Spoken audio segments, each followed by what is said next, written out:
In this tutorial, just want to try and neaten everything up. If you're trying to get the top grades, you want to make it look a perfect presentation. There's some little errors in here that I want to try and sort out. This number 2, it's only a small thing, but it's just out of space there. The 3's a little bit too low down. The 4's too big and too low down.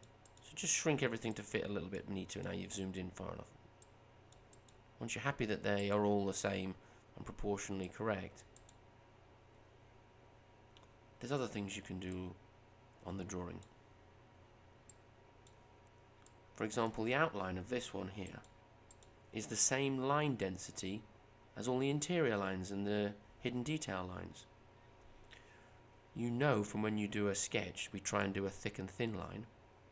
Why not pick on that, ungroup it, click away, pick on the outside edge lines only, and try and make those thicker lines. Don't forget the ridge will also be thicker. Parts of the step will be thicker. And up here you can say line. Change it to thick, but don't accept the 2 that they give you. Sweep through that decimal 7.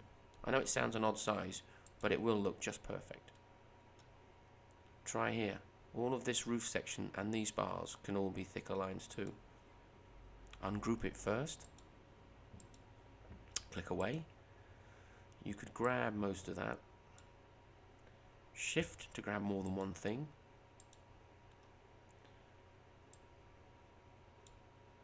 The outside edges there. Scroll down a little bit more. Get the underside of the fort, the legs. It's hard to see sometimes, but probably that little bit there and that little bit there need highlighting too. Probably most of that leg there will need doing as well. Go to line, thick.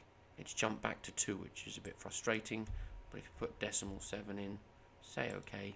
The outline then is more noticeable. It's even more noticeable when you print them off. It's quite a clear outline drawing. I've left the dashy lines as thin, and the whole presentation looks more elegant that way. Don't forget to save your work. Save as a different version. That way, if you need to go back, you can work out where you went wrong.